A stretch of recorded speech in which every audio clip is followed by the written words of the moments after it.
حضرت اسلم رضی اللہ فرماتے ہیں، امیر المومنین حضرت سیدنا عمر بن خطاب رضی اللہ اکثر رات کے وقت مدینہ منورہ کا دورہ فرماتے تاکہ اگر کسی کو کوئی حاجت ہو تو اسے پورا کریں۔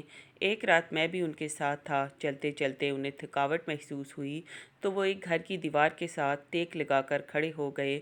اندر سے ایک عورت کی آواز آ رہی تھی، بیٹی دودھ میں تھوڑا سا پانی ملا دو۔ لڑکی یہ سن کر بولی، امی جان کیا آپ کو معلوم نہیں کہ امیر المومنین حضرت عمر بن خطاب رضی اللہ نے کیا حکم جاری فرمایا ہے؟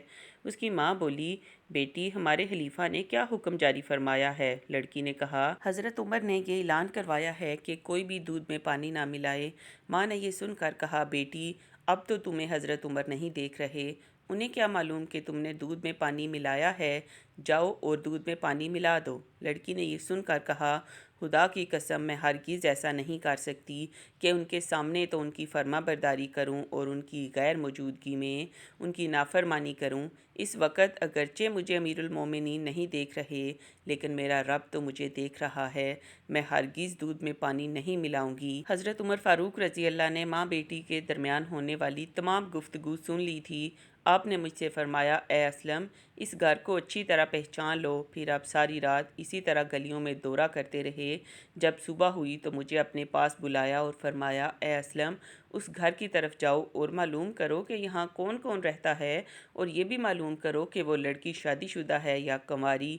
حضرت اسلم فرماتے ہیں، میں اس گھر کی طرف گیا اور ان کے بارے میں معلومات حاصل کیں تو پتہ چلا کہ اس گھر میں ایک بیوہ عورت اور اس کی بیٹی رہتی ہیں اور اس کی بیٹی کی ابھی تک شادی بھی نہیں ہوئی۔ معلومات حاصل کرنے کے بعد میں حضرت عمر کے پاس آیا اور انہیں ساری تفصیل بتائی۔ آپ نے فرمایا، میرے تمام صاحبزادوں کو میرے پاس بلا کر لاؤ۔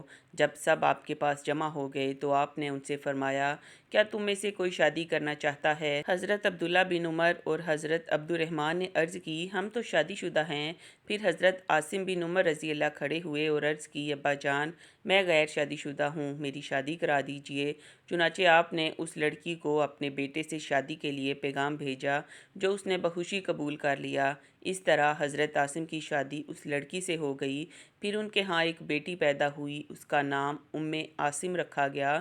یہ عمر فاروق رضی اللہ کی پوتی تھیں۔ جب یہ سن بلوغت کو پہنچیں تو ان کی شادی مروان بن حاکم کے بیٹے عبدالعزیز سے ہوئی۔ اب عاصم کے ہاں ایک بیٹا پیدا ہوا، اس کا نام انہوں نے دادا کے نام پر عمر رکھا۔ یہ وہی عمر بن عبدالعزیز ہیں جو خلیفہ المسلمین بنے، جنہیں پانچواں خلیفہ راشد بھی کہا جاتا ہے کیونکہ ان کے دور میں اسلام کا شباب لوٹ آیا تھا۔ یہ ثمر تھا ایک نیک اور متقی لڑکی کی خدا خوفی کا۔